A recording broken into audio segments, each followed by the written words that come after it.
بسم الله الرحمن الرحيم الحمد لله رب العالمين اللهم صل على سيدنا محمد وعلى آله وسلم. Assalamu alaikum wa rahmatullah. Everyone. Welcome to our final CIRE research seminar of the academic year. It's been a great pleasure to host these, and we are very lucky in our final seminar. We have the director of CIRE, Ibrahim Lawson, who is going to present on the relevance of Heideggerian existentialism for Muslims. So we're greatly looking forward to this, and I think Ibrahim doesn't need much of an introduction. He's the director of CIRE. He's the deputy director of Ebrahim College, and he's an important part of our work here at the college. And he's going to present on something that he is personally been researching and teaching for a long time. So this paper is about some basic aspects of Heidegger's philosophy, written by someone who converted to Islam over 40 years ago. And so there's two questions I think this raises, which is why did I convert to Islam and why am I interested in Heidegger? The two questions are connected, but before we start, Khalid, if you wouldn't mind getting the lights, I'd like to start with a sort of clip from something I'm sure we've all seen. Let me tell you why you're here. You're here because you know something. What you know you can't explain, but you feel it. You felt it your entire life, that there's something wrong with the world. You don't know what it is, but it's there, like a splinter in your mind, driving you mad. It is this feeling that has brought you to me. Do you know what I'm talking about? The Matrix. Do you want to know what it is? The Matrix is everywhere. It is all around us. Even now, in this very room. You can see it when you look out your window or when you turn on your television. You can feel it when you go to work, when you go to church, when you pay your taxes. It is the world that has been pulled over your eyes to blind you from the truth. What truth? That you are a slave, Neo. Like everyone else, you were born into bondage, born into a prison that you cannot smell or taste or touch. A prison for your mind.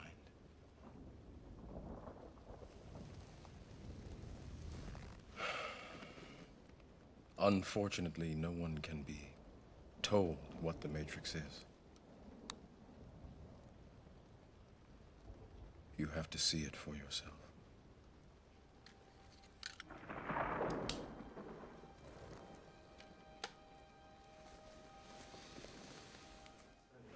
So these two questions about why Islam and why Heidegger are linked in my early experience of what's sometimes called Western civilization.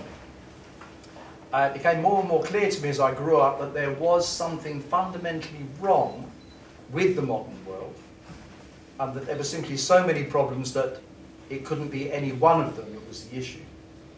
The list could fall into 7 categories, 6 of which were identified by a friend of mine called Nafis Ahmed, who did a film about the crises of civilization. He identified 6 systematic or systemically related problems: economic injustice, and globally, and unsustainability; political corruption, which I would probably include systemic racism; war, especially nuclear war; famine and migration; pollution of the environment and climate change; over-reliance on non-renewable energy sources, and all collected. Actually, the one he also put in here was increased securitization in the first world as a response to the effect of these problems on the world. So the growth of totalitarianism in the West. And I add to this a general kind of loss of meaning and purpose in people's lives. And by the time I was 14, I was actually very clear about this. And I knew that I didn't want to have any part of the system. But what was the alternative? Many of us at that time concluded that the problem of consumer capitalism went alongside the loss of spirituality, that you cannot worship God and mammon, as Jesus says in the Bible. But probing deeper, we realize there's a correlation between these two things. They're not causing one, is not causing the other. There's something is causing both. Neo-capitalism, which is what Nafis identified as the problem, and the loss of spirituality and nihilism generally. Something is causing both of those things. And so this means that we need to dig deeper than these problems and try to find out, what's at the bottom of all of this. So what seemed to be needed back then was a completely new way of life.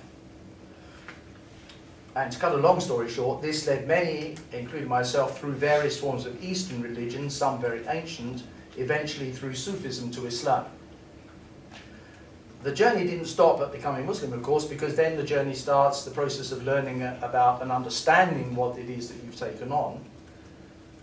So at the same time, the way of Muhammad emphasizes not only personal experience and spiritual growth, but also providing a form for community and society, and in fact the two can't be separated, that represents a genuine alternative to the degenerate forms of life that have been flourishing for so long in what we call the West. Very early on, still at school, I came to the conclusion that something was so fundamentally wrong with the way we understood ourselves and the world that it would be invisible to us due to its familiarity and obviousness. But I had no idea what that might be. After turning first to Sartre, I grew up and turned to Oriental religion instead, mainly Buddhism, especially Zen Buddhism. Then I later began to meet Sufis who travelled to the West for Dawah, and eventually this led to me accepting Islam.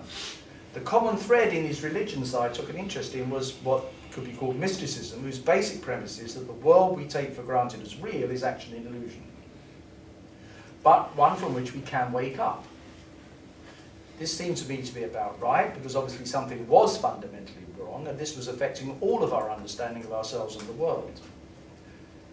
So before getting into any of the positive sciences that are producing any kind of solution, it was clearly necessary to first wake up. Because in a dream, you can be convinced that you're busy making decisions and acting on them, but in the awoken world, actually nothing is happening. You're just lying there in bed doing nothing, even though you imagine that you're busy doing things. So for many years I pursued this path of sometimes called dying before you die, of waking up to the illusion through Sufi practices of dhikr and the rest of the Sunnahs of Muhammad sallallahu alaihi wasallam, while all the while with the aim of being able to then be able, once you've woken up, the goal is not to wake up, the goal is to wake up so that you can take on dealing with the problems in the world that still make me feel really bad about. In fact, it's getting far, far worse than it was before. So at this point, Allah led me to philosophy as an academic discipline. This was in 1986. I realized that the intellect was capable of much more than I had thought, and that the boundaries of the intellect were larger and that there was more to be explored. But of course, philosophy is perhaps uniquely full of self-critique from the beginning, and every great philosopher has radically overturned the inherited philosophical tradition. The process culminates, broadly speaking, in Heidegger's work. Very briefly, Heidegger can be understood as standing at the end of a tradition of thought stretching back to the pre-Socratics in the 7th to 6th centuries BCE. The distinctive feature of this tradition is the idea that we can question the being of being. What is being itself? This question emerges from any inquiry into the being of particular beings, but it's not often pursued, perhaps due to its inherent difficulty. While other traditions of thought probe very deeply into the nature of individual beings, such as the gods, the universe, time, space, and causality, personal identity, the mind and the soul, and ethics and so on, the idea of questioning into being itself seems to have been something that arose among these early Greeks of the classical period of antiquity. Not that they made much progress, but at least the question arose. Heidegger claims that the being question, at first a real, live and urgently experienced question, quickly became covered over, and by the time of Aristotle had become obscured and has remained so down to the present day. You might be asking, why is this being question important, especially if we have got on quite well without it for the last 2,500 years, apparently, or not. And this we includes the rest of the world and not just white Europeans. I mean this in two ways. Firstly, the being question may well not have arisen in other cultures. It could be a culture, it could be very specific to the Greek heritage, the being question itself. And I have to say that Heidegger, according to Mulhall, one of the main commentators, Heidegger wrote The Whole of Being and Time to prepare the way for the possibility of being able to understand how to ask the being question. So it's not a question that we can assume is transparently obvious in what it's asking. Secondly, in any case, the globalization of European culture today following centuries of colonialism is deeply affecting every culture it comes into contact with. Basically, if you own or would like to own a mobile phone, for example, then you have already assimilated into the technological worldview of late modernity. This is because the question of being could be called the question of the fundamental nature of reality. Normally, I'd prefer to avoid the word real because it's loaded with assumptions already and so has already become all but useless. But if you like, think of this as an inquiry into what is or what isn't real. If what we think is real isn't, then we're in trouble. The same goes to words like true and exist. We like to argue about what is or isn't true, what does or doesn't exist, but if we actually don't know what these words mean, then what's the point of these arguments? And of course, words like actually, mean, and know are also problematic.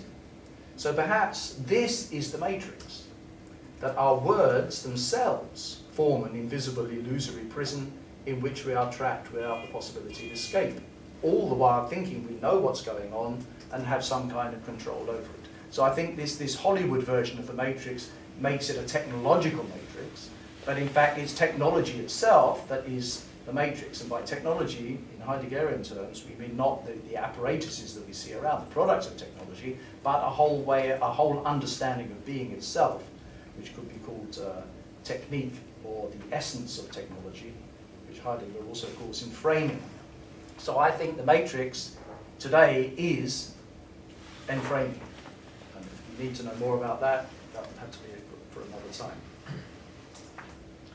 So, is this true? And if so, what can we do about it? The answer is nothing. But this is not a negative answer that leaves us without hope. The mystics of all ages have said the same thing. The Buddha only gained enlightenment when he finally gave up trying to gain enlightenment.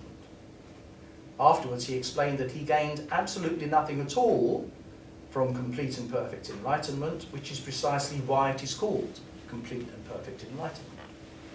Lao Tzu, the ancient Chinese philosopher, said famously that in the pursuit of knowledge, every day something is acquired, but in the pursuit of the real, every day something is taken away.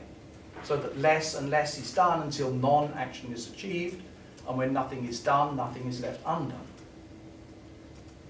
Hard to understand, perhaps, what they're talking about. They're all talking about the same thing, I think. The Sufis also say, give it all up to Allah and make Him your sole concern, and then abandon all desires. And in the Diwan of Sheikh Muhammad al-Habib, who is the Sheikh of my Sheikh, here we are standing at the door of favour, waiting without hardship for the beloved to turn to us. And in another place, annihilate our metaphorical existence in your real existence. So how do we understand today this nothing? Why is it pointless to imagine that there's anything that we can do? Isn't that just a bit silly? But this is where Heidegger comes in, because what we need is a methodology for creating a new way of understanding our reality. And to do that, we first have to realize why we need to do that. This new methodology can lead us out of our illusions of self-knowledge and self-control, illusions that have grown over the centuries to become deeply problematic in all areas of life, to the point where we might at least begin to see what is wrong and what we can at least stop doing. So this is where I come to Dreyfus, who has a very nice little summary in this book, Being in the World. He writes that roughly to summarize, and I want to add some things as well, to understand what it is to be. What is it to be? To understand that precedes all science of beings. We need an accurate account of the beings that we are studying if we're going to be able to study them. In terms of our understanding, so if you're trying to study a particular phenomenon, you've got to understand you've got to have an accurate account of what that phenomenon is before you can study it correctly. In terms of our understanding of ourselves and the world, we think of humans as rational animals, solving problems, and making decisions on the basis of beliefs and desires. It's how we think of ourselves. We therefore develop a theory of mind, of decision-making and rule-following, both practical and ethical, in order to account for this way of being as we've identified it as human being. Can these definitions of human being be challenged? Is this what we are? Rational animals solving problems and acting on the basis of beliefs and desires? Or is this just a theory? Plato's idea of theory was the idea that we can understand things in a detached way, discovering the principles that underlie phenomena. And Dreyfus says this is a brilliant and original discovery, as important as fire and language. But can we have a theory of everything? Can everything be understood by having a theory about it? Even ourselves and our relation to each other and to the world and to Allah. How do we understand? On the basis of theory? The limitation is that there's no possible theory of what makes theory possible, any more than you can jump over your own knees or have a true definition of truth. If we want to be able to judge whether something is true or not, we need a definition of truth. And we would like our definition of truth to be true. But how can we know if our definition of truth is true without already having a definition of truth? There's a circularity there that seems to be quite fatal, but points us in a positive direction. We search for the rules of everything, but something is always left out. Something underlying all of this, something more originary. To deal with this, theorists are now turning to the nature of understanding itself, that is, hermeneutics. Heidegger, according to Dreyfus, completed the introduction of hermeneutics into philosophy by making clear the nature of the hermeneutic circle in all understanding, namely that all understanding is based on some prior understanding. To understand something, it's necessary to already understand that thing in some way. If we tried to understand something we had absolutely no prior understanding of, then we would have no way of getting started. We have to start with a pre-theoretical understanding. So what is it that underlies all understanding? Not just in terms of what began the process of learning over time as we get older, but what is it that underlies all understanding in the sense of something constantly present, which is the ground that cannot itself be understood in the same way as everything else, because it is the necessary condition of all understanding in a hermeneutic sense. Heidegger's contribution to phenomenology as a philosophical method was to take Husserl's idea of intentionality, the sense of being an individual self, standing in a relation of understanding to that which is not the self, as a phenomenon appearing in consciousness. Heidegger took this theory of intentionality as a conscious phenomenon and turned it into a non-mentalistic account, where the essential relation is of subject to object in a linguistic sense. The experience of this hermeneutic relation is not of consciousness, but of something more akin to what the ancient Chinese philosophers called Wu Xin, or no mind. It's notoriously difficult for Westerns especially to get a sense of what this might be like. Interestingly, there is in Sufism, also in the Diwan, cling to the original void and be as if you were not, or annihilated one. Kun ka'an lam takun. Furthermore, the epistemological problem of how our internal minds relate to the external world can only arise on the basis of our already being in the world, in terms of habitual everyday practices, which operate at a level not represented in our minds, and that we therefore do not know, but simply are. This is where Heidegger claims to be doing ontology, in investigating how our being in the world is bound up with its intelligibility in a pre-theoretical way.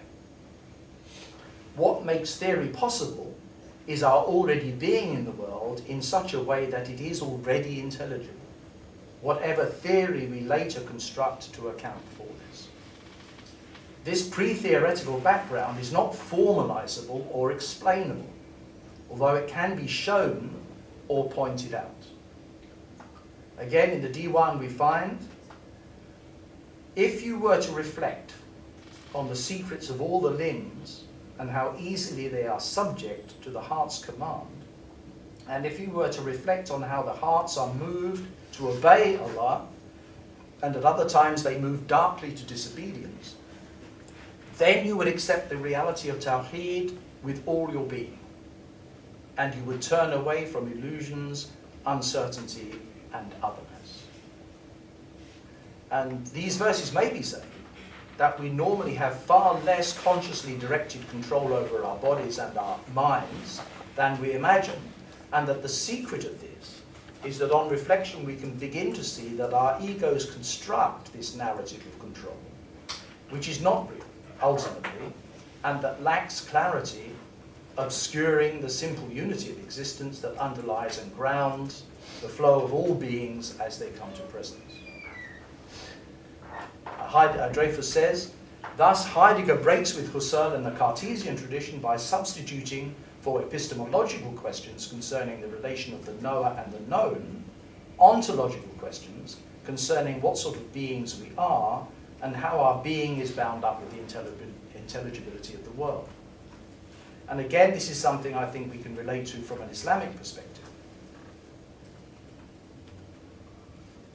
The ayat of Quran where Allah says words to the effect that I only created jinn and men to worship me is often interpreted to mean to know me. But how can we understand this knowing of Allah? Putting this alongside of saying frequently cited by Sufis that who knows himself knows his Lord, one conclusion might be that we can make this an ontological question of intelligibility, as Dreyfus explains Heidegger's position. Only a human being, or jinn, can know Allah in the sense of intelligibility or understanding, and we were created specifically for this. Furthermore, when we delve into this matter, we find ourselves to be the knowers of Allah, the mode of being where Allah himself becomes intelligible as himself. This is what we are. In further developing this critique, Dreyfus describes 5 implications of Heidegger's work to create anew the original understanding of being that developed into the Western metaphysical tradition, the degeneration of which has led to our modern condition of illusion, uncertainty, and otherness. And I use the word metaphysical with a forward slash, is because physical and metaphysical are a binary that belong together. They're mutually defining. And it's that binary of meta/physical that is being critiqued here as the source of the problems that we have today. The first thing Dreyfus wants to talk about is the idea of explicitness. It's actually not possible to have an explicit theory or account of the vast majority of our daily coping with being in the world. Our, if you like, unconscious competence at dealing with the infinite complexity of human life in all its variety precedes and is presupposed by critical reflection from an objective, so-called point of view, which is a third-person perspective that we invent for the purpose of certain kinds of discourse, not one that we discover. As the first person, I cannot step outside my own in-the-worldness, except metaphorically, for the purpose of abstract theorizing. There's nothing wrong with this methodological procedure, as long as we don't imagine that it entails a reality over and above its use as a hermeneutic principle. It's one way of looking at things, and it's highly abstract. As Wittgenstein remarks in the Philosophical Investigations, the crystalline purity of logic was, of course, not the result of an investigation, but a requirement. We require the world to present itself to us in this transparently crystalline and logical form. We didn't discover the world was like that. We imposed that requirement on the world. There's a lot more to the world and to us than what can be grasped by this kind of methodology, useful though it might be in certain respects. The second thing was mental representation. He says, as well as assuming that beliefs about and desires for the things of this world underlie and explain human behaviour, we believe that our engagement with this outer world is mediated by an inner mental representation of it in our minds. Again, this intentional relationship of experiencing subject to objective experience is not to be denied, but we should be aware that this is a founded mode of being and not the sum total or even the most part of what we are. The importance of this idea can be appreciated when, for example, we consider the possibility of consciousness arising in machines. A machine may be able to pass the Turing test, leaving us wondering whether or not it has become like us. But this problem, is it conscious or not? Is it like us or not? This problem is based on the assumption that we, or our minds, function as processors of formalized representations of meaning all the way down, as they say. This means leaving no operation of the mind potentially unanalyzable in terms of logically atomistic signs representing the various elements of our mental models of the world. If Heidegger is right, though, our minds are not biological computers, and our intelligence cannot be reduced to nothing but the ability to process propositions. Thirdly, theoretical holism. If the only way that the world can be intelligible is through understanding the theory implicit in phenomena as a mental, intentional act, then there can be a theory of everything, and we can potentially know everything that is the case. All of the facts. Certainly Stephen Hawking, if you remember, said that. On this view, even operational knowing how or skills can be unpacked in terms of following rules that can be made fully explicit. This means that the tacit or background ontological knowledge that Heidegger says must remain unconscious if it is to be what it is nothing of the sort. That knowing is not based on being, and that ontology does not ground epistemology. But this is exactly the long-standing and deeply rooted assumption that Heidegger is challenging, as we see later in Being and Time. Fourthly, detachment and objectivity. The idea that everything is intelligible through theory, science if you like, has come to be seen as a superior position to that of the practical. The person who has hands-on familiarity with the way the world works, but who can't explain what it is she or he knows, is simply operating at an inferior level of education or intellect, according to this view. By extension, if a person has an understanding of the world that cannot be formulated in terms of the detached, objective and theoretical model of intelligibility, then she or he is being irrational, as understood in terms of logic. This assumption has crept into every domain of human experience as if it were a transparently obvious fact about the nature of reality. Two consequences will illustrate the problem. Religion today has to be either rationally explicable or rejected, and emotion and intuition, often seen as female concerns, have become suspect compared with the putatively male qualities of reason and logic. This idea of mastering, look at the language there, this idea of mastering the shadowy complexity of the world by rising above it to a position of detached objectivity has been questioned for some time now by continental philosophers and American pragmatists alike. Heidegger was almost certainly influenced by this movement of ideas and undoubtedly has had a great influence on its further development, as philosophers from Foucault and Derrida to Gadamer and Merleau-Ponty will attest, towards what is sometimes referred to, often pejoratively, as postmodernism. Methodological individualism. Finally, from the challenge of theory, the Cartesian cogito, that I am a mind in a body, reality is split into two, mental and physical, the scientific claim to full meta-theoretical adequacy and the lofty aspirations of reason, we finally arrive at a view of the human individual as a disembodied rational intellect, autonomous, morally responsible, and self-directed. However, since Marx's inversion of Hegel's principle that the evolution of consciousness is the driving force of change in society, it seems clear that we are anything but what is described above.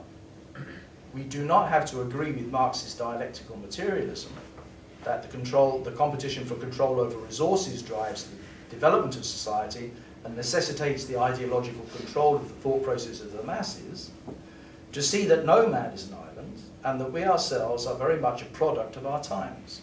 We have far less independence of thought and action than we imagine, and never have had. This is not a problem to be overcome through education and critical thinking, for example, but the undiscovered reality of who and what we actually are. What we need now, today, is to critically understand how what's called Western thought has developed from its origins in classical antiquity down through medieval and modern times, and it hasn't changed as radically as you might think. There is a lot of ontology hidden in theology, and a lot of theological thinking hidden in modern secularism. The problem is our conceptual framework for intelligibility and its embedded vocabulary, which we can call metaphysical, will not serve to help us question the fundamental assumptions of this way of thinking, and yet it is the only way of thinking we've got. You know, we can't use the only way we know how to think to question how we're thinking. For this reason, Heidegger calls for a deconstruction that will reveal the origins of Greek thought anew and afresh, so that we can think them through again with all the creative energy of its origin. We can't do this with a worn-out language which has reached the status of cliché. We need new words for new ideas and new ideas for old words. This is what Heidegger sets out to achieve, and what makes his work so difficult to understand. Perhaps now we can see part of the reason why this has to be the case, and why he says things like intelligibility is suicide for philosophy. We want to understand being and what things really are, so that we can then inquire into these beings on the basis of that essential clarity about what we're dealing with. Everything we might want to inquire into is included here. Ourselves, the world, God, religion, politics, history, time, everything. All beings need to be understood as beings, and what the being of those beings is. Only once we've come to understand to some extent clearly, what it is we are inquiring into in terms of what that thing is, can we hope to have success in really understanding, at least to some extent. Conversely, if we are mistaken about the being of the subjects of inquiry and what it is that we are studying, then we will make all kinds of mistakes and come to all kinds of erroneous conclusions. Phenomenology is a method of inquiry, unlike other ologies which have a positive content. It is the only method, Heidegger thinks, which is directed at the clarification of the question of being and the being of beings, both in that they are and in the way that they are. The maximum of phenomenology is to the things themselves, as distinct from our ideas and theories about things, which might seem like common sense until you realize that what we call common sense is actually an accretion of initially theoretical postulates which have become a traditional way of thinking that has become taken for granted as obvious and not open to question. So a return to the things themselves is precisely the attempt to overcome fossilized ways of thinking that have come to seem unproblematically common sense. And Heidegger says, you know, his philosophy is an affront to common sense. And if it wasn't, he wouldn't be doing his job. Descartes' cogito is one of the best examples. His claim that cogito ergo sum, I think, therefore I am, is one of the best examples of something that's become a cliche that we've all taken for granted as obviously true. While leaving completely obscure the nature of the I am. He says, I think, therefore I am. So you've only got to think, you go, yes, I'm thinking, therefore I must exist. But what does it mean to exist? What does it mean to be?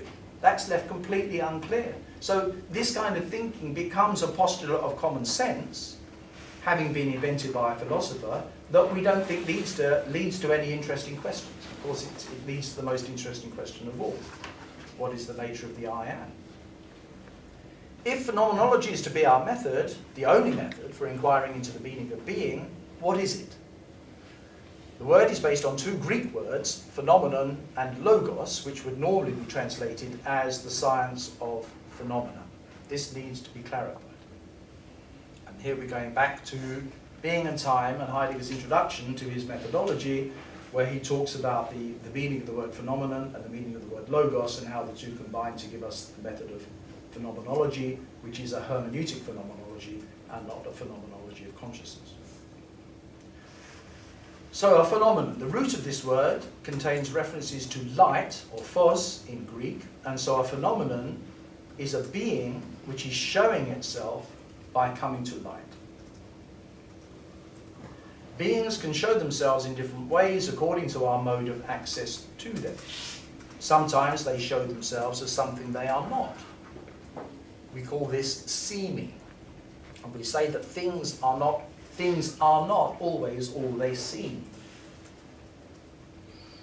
Phenomenon as self-showing and phenomenon as seeming are structurally connected in that something can only seem to be something it's not, because it could also not do that. It could show itself as it is in itself. Seeming is actually a way of something showing itself in the privative mode.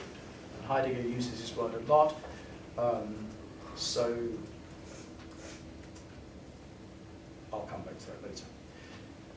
There are more ways that a being can show itself. So now we're looking at how Heidegger actually does his philosophy. He says there are other ways. You have showing itself from itself as it is, and you have showing itself in a way that disguises what it is, and it only seems to be something, whereas in fact it's not really that. You see, we have to be careful of this language creeping back in. There are more ways that a being can show itself as something that it's not.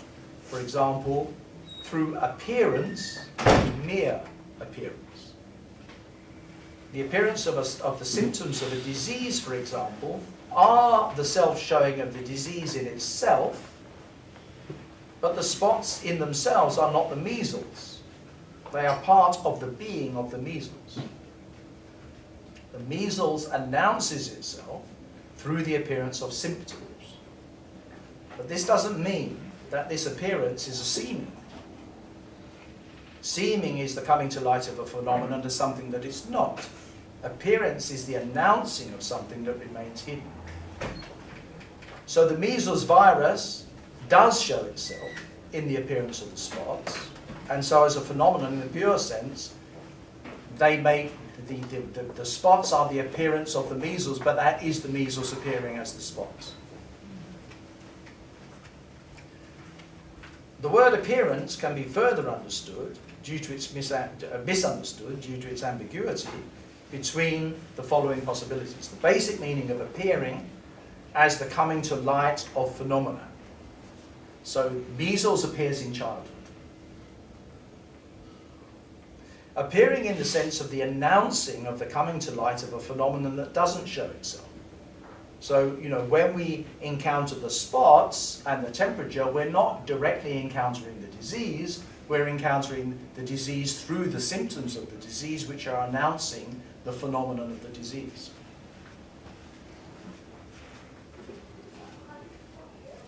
But there are two parts to this, right? So there's the process of something appearing, of the appearance announcing the phenomenon, and then there's the details of what does the announcing, which are actually the spots and the symptoms. And then there's the appearance of something that, the idea of the appearance of something that can never actually show itself, and can only manifest through what Heidegger calls mere appearance. So for example, measles as a disease, what is What is a disease? What is measles as a disease? Is it the viruses? Is it the symptoms?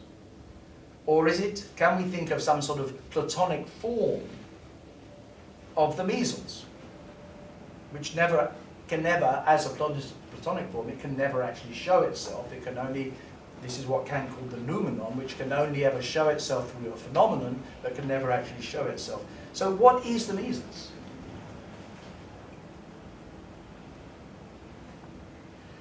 This last possibility is something that can never show itself, and is therefore never a phenomenon, but something that underlies the phenomenon.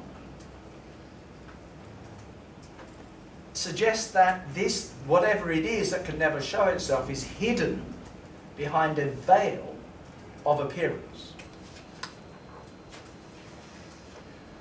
Finally, Heidegger's analysis of the ways in which phenomena come to light, we can arrive at mere semblance, where we are mistaken about the appearance of something, in the sense that when we could think that we are seeing somebody who had a temperature, was therefore flushed and red in the face.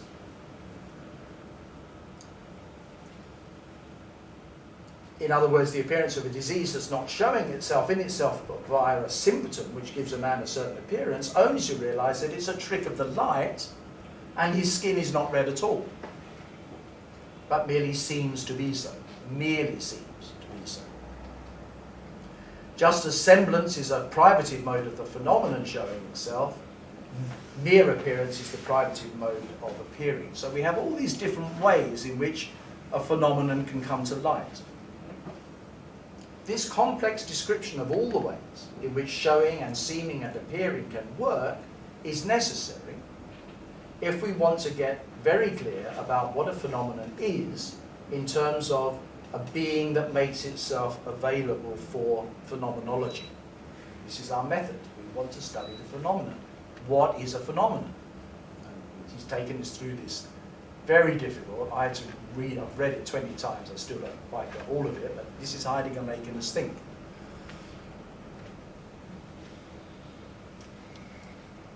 Making itself, what is a phenomenon in terms of a being that makes itself available for phenomenology? And this means available to us. As is clear from the above phenomenological analysis of phenomenon as different kinds of appearing and seeming, all this takes place, or comes to presence, for us, as the being for whom all of this is an issue. We can't imagine animals pondering the difference between seeming and appearing, and so on. All of this occurs for the being for whom being is a question or an issue, namely us. Heidegger calls that being Dasein. If animals do actually sit around wondering about the difference between appearing and mere appearing, and semblance and mere semblance, and phenomena and noumenon, then they're Dasein as well, because they are questioning from the essence of what they are the nature of phenomena as the way in which being comes to light. So, we have to get beyond the idea of phenomena as a formal category of being, as if it had nothing to do with us. When phenomena show themselves, they show themselves to us, and only in that way can they be phenomena. If we think of the world as the totality of phenomena, then we can see in a different light the Sufi, sometimes quoted Hadith Qudsi, I was a hidden treasure and I desired to be known, so I created my creation to know me. The world is Allah making himself known to his creation. All phenomena are the coming to light to us as human beings, specifically designed of Allah himself.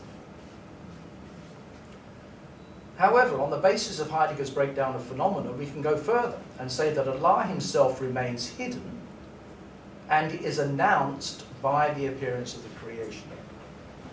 What is not necessary is to go a step further and think of Allah as something that can never show itself, and that the creation is mere appearance, or a veil over Allah. This last move would take us into the realm of metaphysics, of the Kantian noumenon, or things in itself, and as metaphysics, this is speculative and transcendental. We have become very used to thinking like this, Consequently, it seems obvious to us that Allah can never show himself, even if we do understand that there is a vision of the face of Allah. We must try and explain that in a way that in a way that is somehow metaphorical or just impossible to understand. Along with this perspective goes the idea that the creation is a veil over Allah, it is mere appearance, and it is not even what it appears to be. From a theological point of view, based on Aristotelian metaphysics and Neoplatonism, the idea of the creation as something dark and confusing, which we can aim to rise above, seems to correspond with our experience of the physical-spiritual binary. But not all Muslim thinkers have seen it like this. Ibn Ata'illah, in his Hikam, expresses it like this. One way he shows you the existence of his overwhelming power is by veiling you from him by that which cannot exist alongside him. How can you imagine that something else veils him when he is the one who is manifest by everything? He is the one who is manifest in everything. He is the one who is manifest to everything. He was the one who was manifest before there was anything. He is more manifest than anything. He is the one with whom there is nothing else. He is the one who is nearer to you than anything, when if it had not been for him, there would not have been anything. The veil of mere appearance, that is the world that we know, does not veil Allah, it shows him. Or as the Diwan pithily expresses the same idea, I asked my heart about the nearness of the Lord, and it said there is no doubt he is present. So I said, what is wrong with me that I don't see him? It said to me, he is manifest in you. I said, this is truly astonishing. How can he be hidden when light shines out? It said, illusion is the veil. It overpowers all creatures. From which we might conclude that the veil is an illusion, but more properly, it's a real illusion. It's an appearance which announces Allah, and not a mere appearance that hides him. The same can be said of other metaphysical approaches to phenomena, like Kant's a priori categories of experience, such as space and time. For him, these are unexperienceable conditions of the appearance of phenomena to us. To Heidegger, they are themselves phenomena. We commonly think of phenomena as appearing in space and time, and in a formal sense this can be correct, but until we see the whole of the world as phenomena, we will not be able to advance our inquiry into the being of being as a whole and our relation to it. This is why. This takes us to why Heidegger sees his approach to phenomenology as specifically hermeneutic.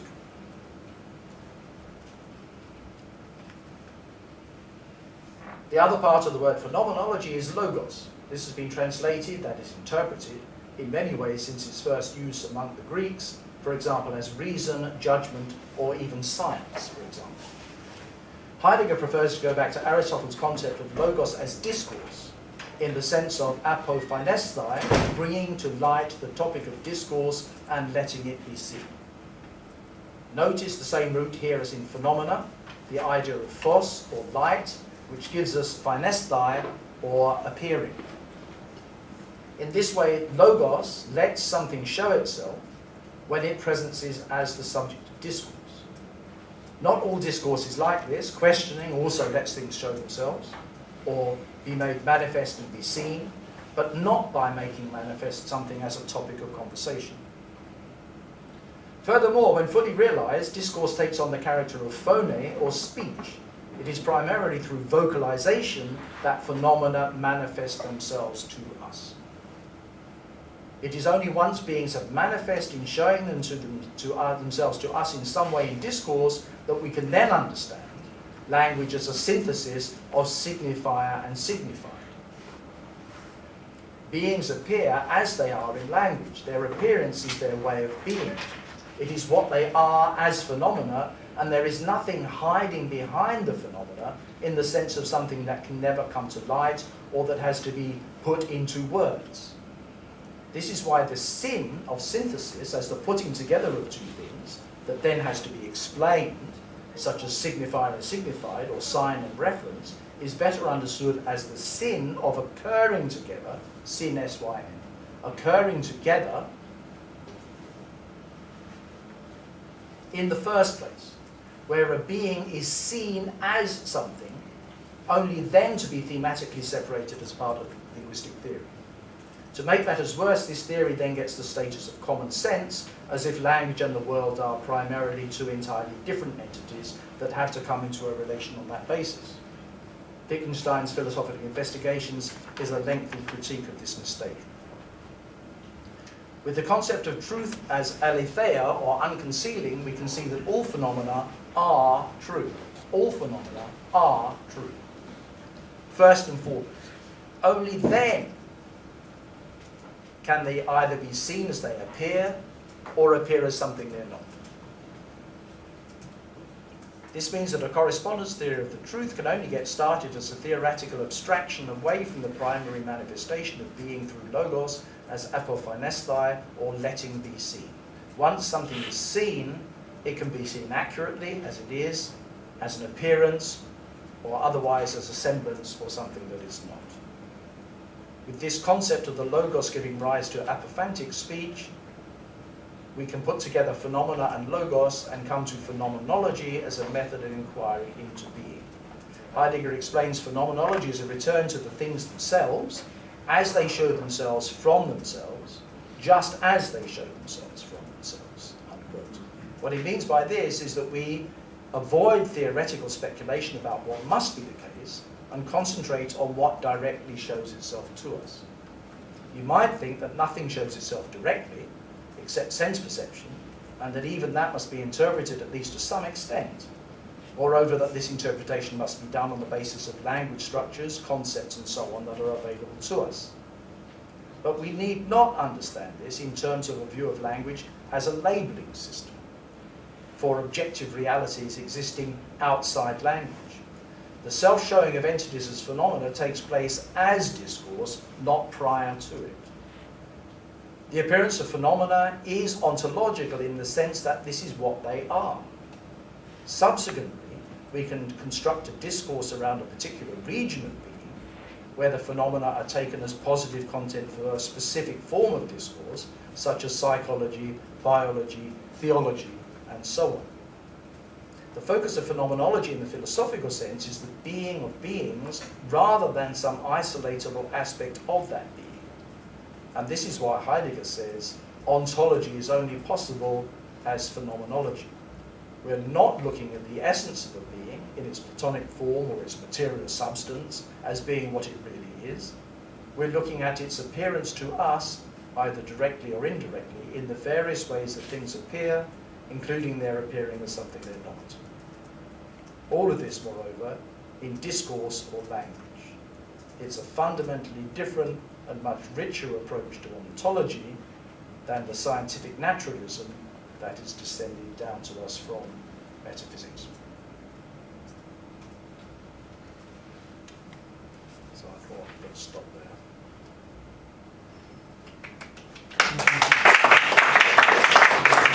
Please send everyone to silence. I know. Can't make myself. Thank you very much for that presentation.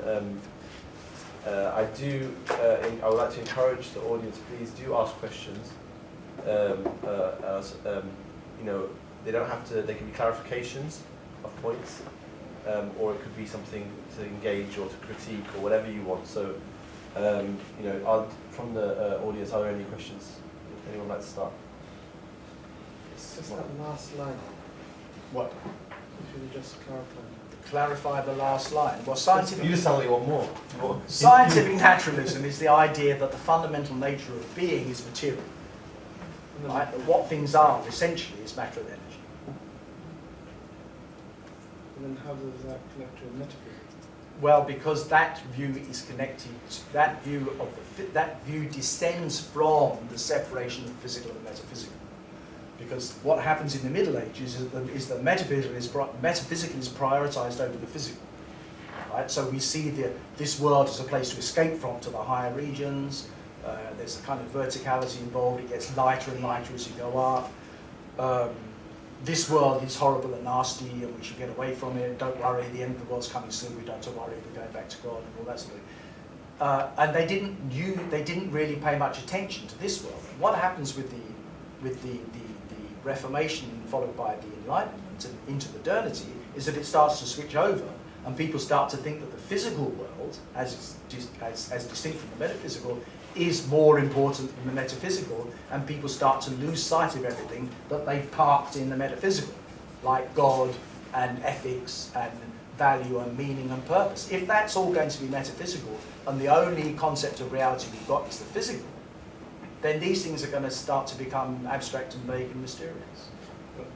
Or when we had the time of the Renaissance, the metaphysical would be discredited anyway.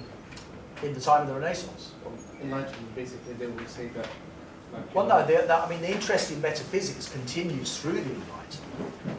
Metaphysics as a distinct realm of inquiry, different from science. And that is a concept that many people still have of philosophy, is that it deals with the things that science can't deal with. But that separation of reality or being into two distinct regions is a mistake. Yeah. Could you say, kind of looking at Heidegger from a Quranic perspective, that in fact he was looking at the names of Zahir and Batin and saying people think that they're different, but in fact Allah is both at the same time. So in other words, there's a different way of cognizing, a different way of cognition, right, which rises above this kind of separation that we saw in the first clip from the Matrix, that you see the world appears to be this, and you say, well, there's something wrong with that. But in fact, there is a reality. It has a reality, it's a real illusion. But that thing about huwa al-akhiru wal-batin, this is Zahir wal-batin. the Dhahri wal-batin. How can that be? And there's a thing from Sheikh Muhammad al-Habib, who he says, I can understand how Allah is the awwal and the akhir and the batin, but I don't understand how Allah can be the Dhahir as well. And you won't understand that if you've got this common sense understanding of that there are some realities that are necessarily hidden from us, that are outside of time and space or something like that. So in a way you have to rise above thought to see. Would that be fair? To say, that in a way, if you're thinking about it, you will limit your understanding of If you're thinking about it in a certain way, I mean, Heidegger proposes that following the sort of death of philosophy, we have to start thinking with a capital T. But thinking is not ratiocination. Thinking is not juggling propositions within the laws of logical relations and ideas. Thinking is something else. It's much more similar to I think you get very good descriptions of it in Taoism. Thinking is much more like natural virtue, for example, or of having a kind of an openness to being that isn't undiscriminating, but refuses to discriminate on the basis that we normally have. And Heidegger deals with this later in a talk called Identity and Difference, which is really hard to understand. But, we're going deep. I'm going to do you want to chair this? Yeah, I think that I should. I want to ask a question, and then I will come to brother here. The question I want to ask is that I think you sort of show how we can use Heidegger to sort of give us a contemporary philosophical language to discuss kind of Sufi ideas in an Islamic frame. But the question I want to pose is that Heidegger himself, despite having done all this thinking, was himself, as far as I'm aware, an atheist, and didn't draw although he had some kind of ideas of awe and sort of things like this, but he didn't have an idea of God in the way that Muslims obviously do. So my question is not to try to pose that as a problem, but what kind of philosophical work are you doing to Heidegger to get from where he was to this Muslim reading of Heidegger? What's the extra bit that what do we add to the picture that Heidegger didn't have, and how can that be justified and fit with his system? Yeah, it's a good question. I think it's that's sort of question number 3. The first question on the list really is, and Heidegger would deny that his philosophy is of any use whatsoever. And that part of the problem is we think everything has a use. He says it has a power, but it has no. If we think we can revive theology on the basis of his philosophy, we haven't understood what he's talking about. So if I gave the impression that I'm trying to explain Islamic beliefs in terms of Heideggerian philosophy, which is somehow more appropriate, that's not what I'm trying to do. Although I can see why it might seem like that. You know, I think my experience of being Muslim is that the Muslims have also swallowed a kind of metaphysical vocabulary for understanding their religion that just doesn't work and never did work. And that to the extent that Islam is real, it's because it's like, it's the, what's the word, the Imanul, the faith of the grandmothers, the Imanul Ajuz.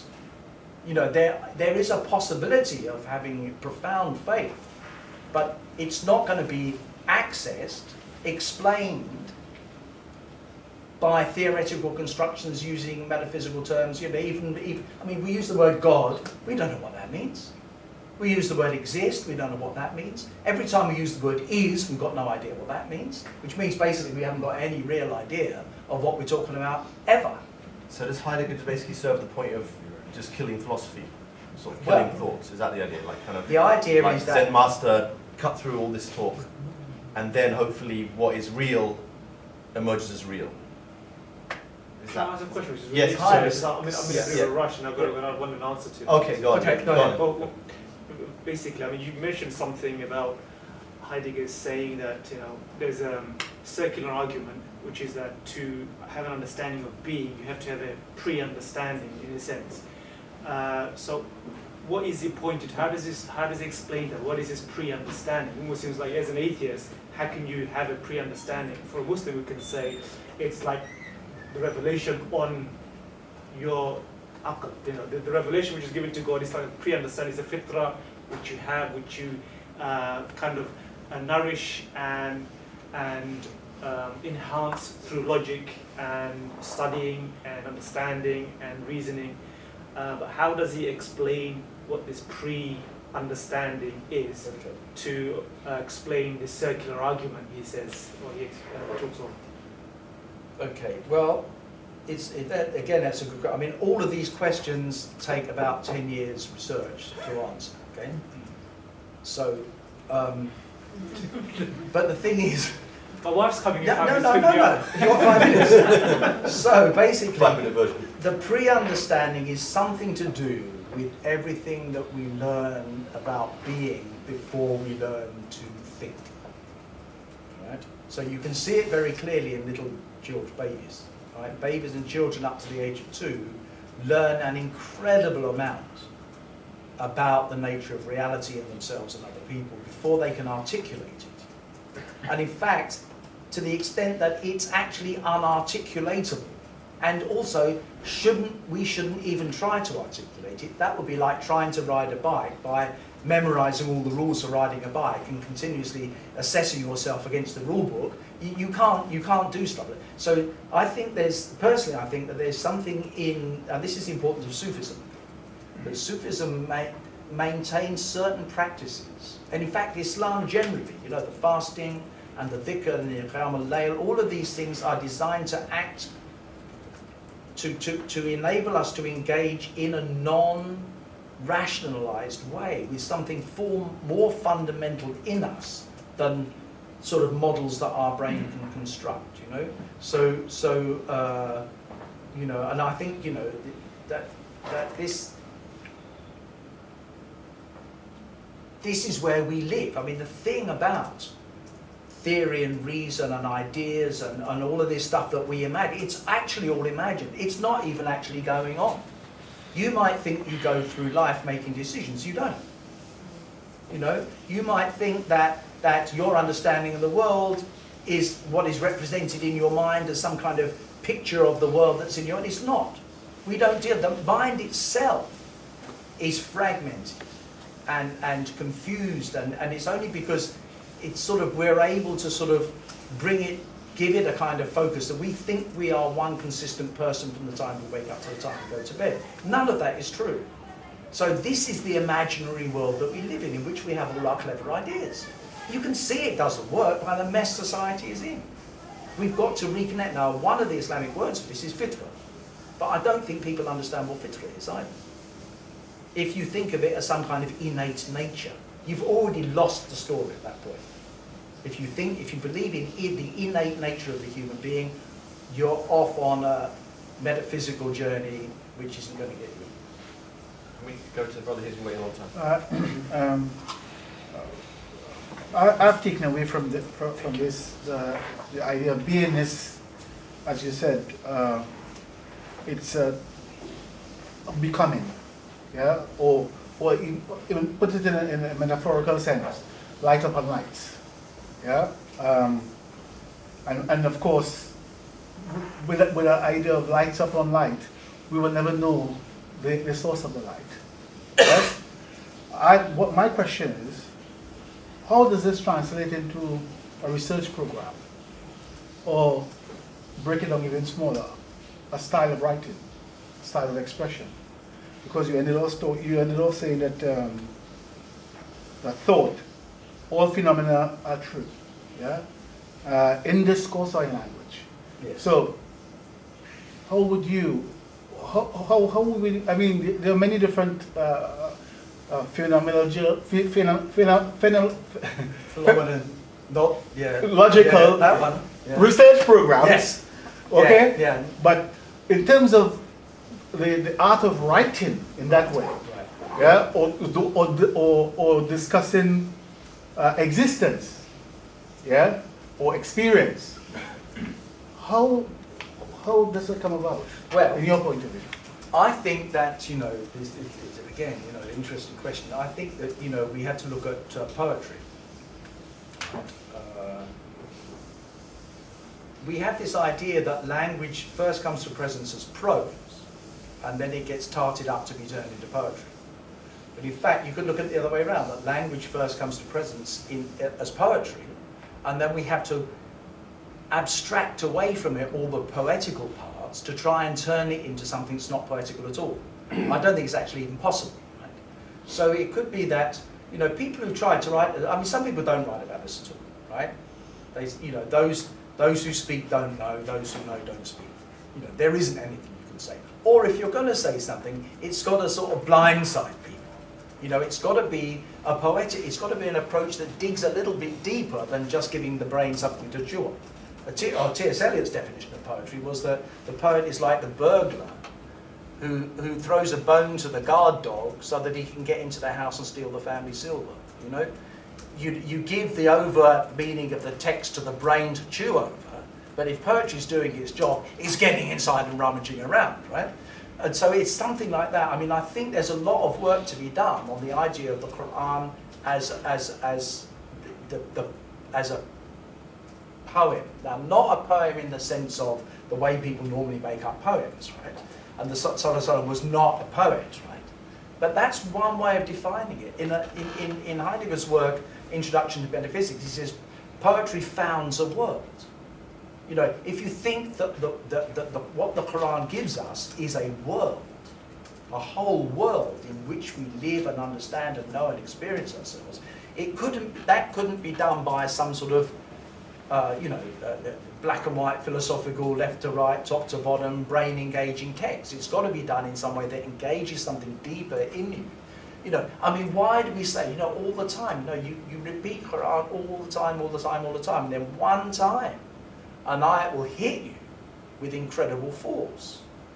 That's the level on which religion operates. There's no point in arguing about people who are going, where's the proof there isn't any? That's all rubbish. That's a complete misunderstanding of the role of language and the way we are in the world and the way we're being. I mean, I'd like to do a lot more work on this. When Allah wants to create something, what does He do? إِذَا أَرَادَ شَيْئًا أَنْ يَقُولَ لَهُ كُنْ فَيَكُنْ. It's obvious that creation is a linguistic process. What does that mean? Subhanallah. right? You know, there's so much to this. Heidegger himself wrote poetry that when you read it, it looks like Zen koans. So just second row, then cross, and then over there. Second. Okay, it's a shame that the brother left, because what I was going to say to him is that the very question that he was asking is to fall back into a kind of causality narrative. You know, what is the cause of this, Yeah. just winding it all the way back. And one of the criticisms of Heidegger is that by, I think one of his students, Hans Jonas, was that he doesn't address the issue of the cause for, if you like, this pre-understanding. And I think that criticism is sound, but I don't think that was his project. His project was assuming that you're in the world and then trying to make sense of it, the conditions for what you describe as intelligibility, the conditions for understanding the world and the things in the world, the phenomena, if you like. But the question I had for you is that you made reference to Heidegger's work being in time, but you said practically nothing about time. Yeah. And I think that's extremely important because although Heidegger is reacting to Descartes and this centering of the thinking self, if you like, the mind, the cogito as you described it, the anthropocentrism, the human-centeredness that emerged with Enlightenment thinking, Heidegger doesn't really challenge that. I would suggest his worldview is thoroughly anthropocentric, and crucially, insofar as the human being is finite, so also is being. He's explicit about that, that insofar as Dasein is a finite being, characterized, defined by its finitude, so also is being. Now, that's really interesting because some later Heidegger critics have pointed out that that means that there's an aporia, or a gap, in Heidegger's project insofar as there's a silence about the infinite. I think what the Greeks referred to as the apeiron, which Heidegger does talk about in one of his later books, Basic Concepts or something. I can't remember what it is. It's a long time since I read that stuff. But it's there. It's in the fragments of Anaximander, one of the early Greek philosophers that you're referring to. And so my question is, why the silence from you on time? I didn't have enough time. Sorry. I mean, I would have done, you know, because I think it's time is fair because Heidegger thinks time is extremely important, but in the sense of temporality. We've got to understand what we mean by time, right? We've got this idea of time as a kind of line, stretching from the past into as a succession of present moments, like points on a line defining a line. You know, we don't have to think about time. In fact, time's not that at all. If you look at a phenomenological analysis of time, and that would include a phenomenological analysis of finitude, I think that we're into a completely different, you know, we're not really ready for that. You know, the first thing we've got to do is to try and identify where the concepts that we habitually use are letting us down, right? And time is definitely one of them. But as I said before, I was looking for it. I've got two commentators here who disagree fundamentally. Dreyfus thinks that the second part of Being in Time is a waste of time, right? That the work on temporality was half finished and hasty and full of errors and should never have been included in Being in Time.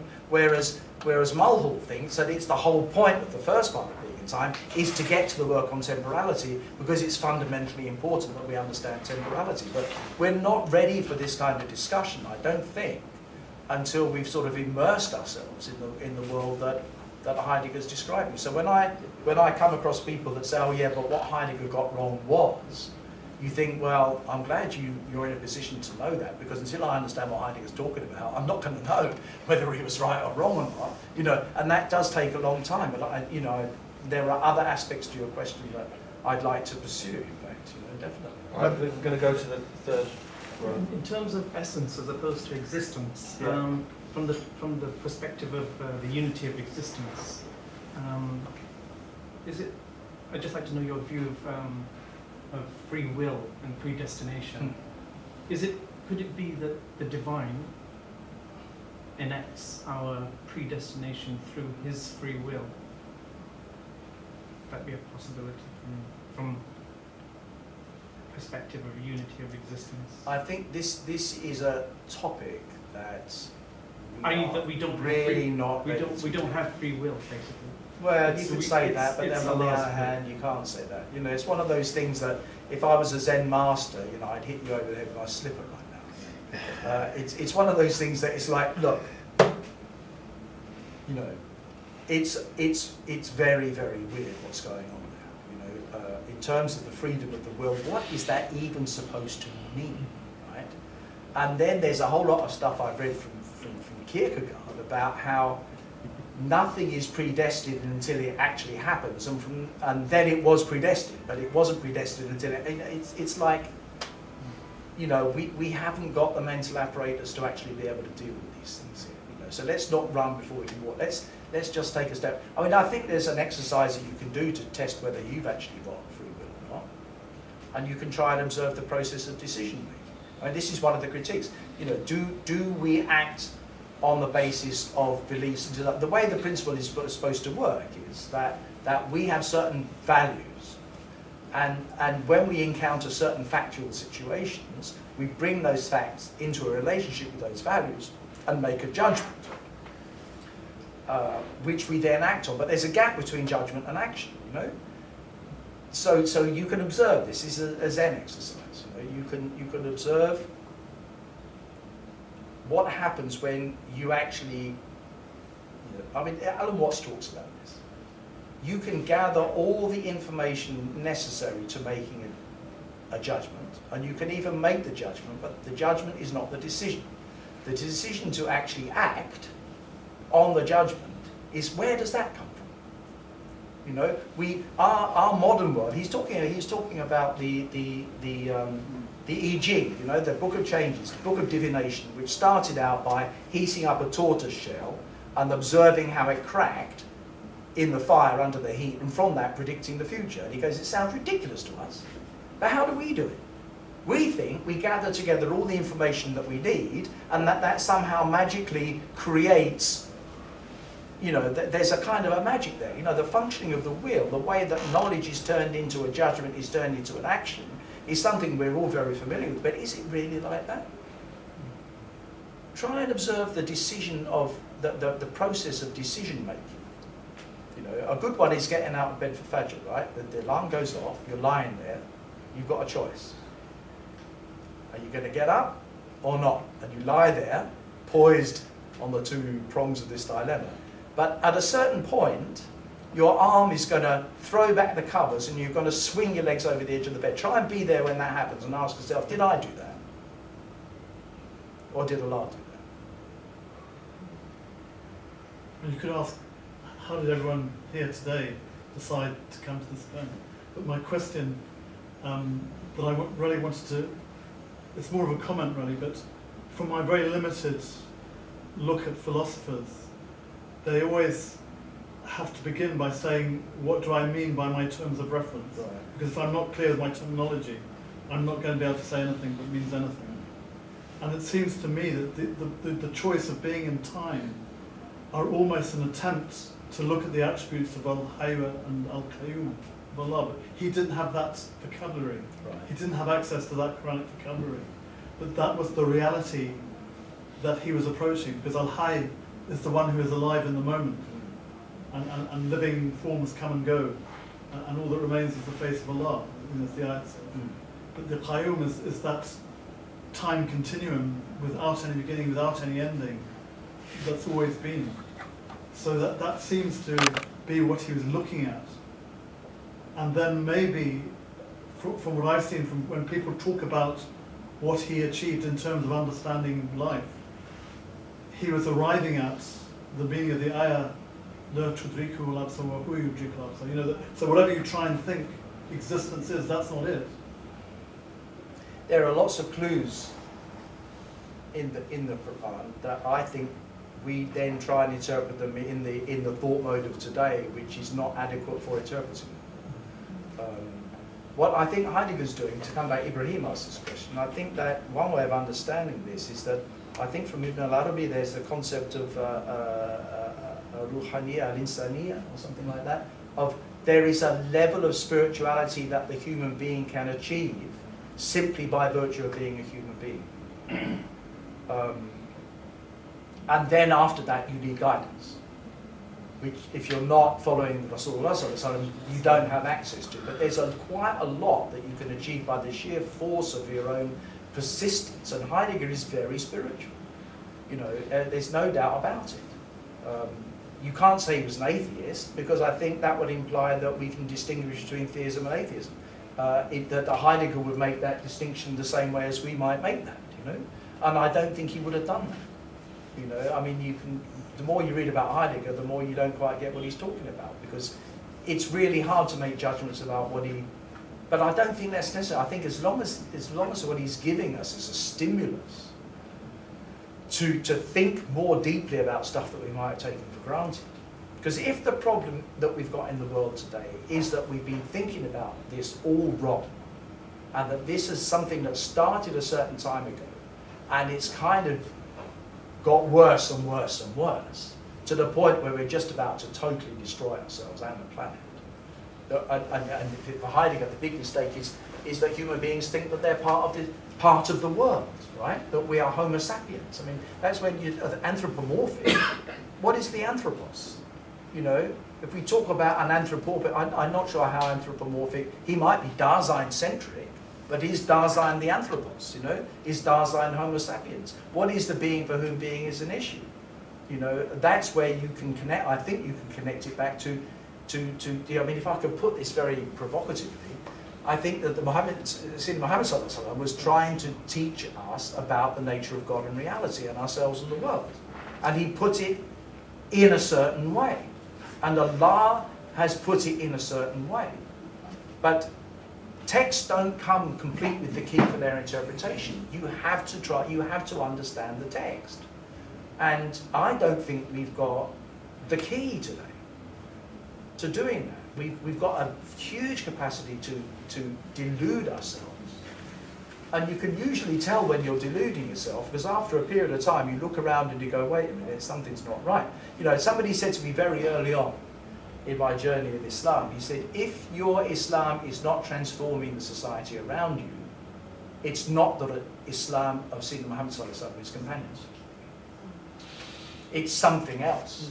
So let's have a look around the world today. Where is an Islam that is having a social impact in the way of bringing human beings back into a correct relationship with Allah's creation? Is that happening anywhere? Because if it's not, we have to say, oh, and it's not a question if it's not working, do more of it.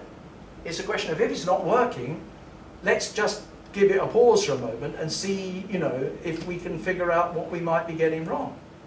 And it's that journey that in Heidegger is inviting us on, you know, as people who think within the Western European thought tradition, and it goes much deeper in every one of us than you think. Until we get to grips with that, I think we're just, you know, fiddling with our own birds. Can I chance for about one more question, maybe? Anyone else?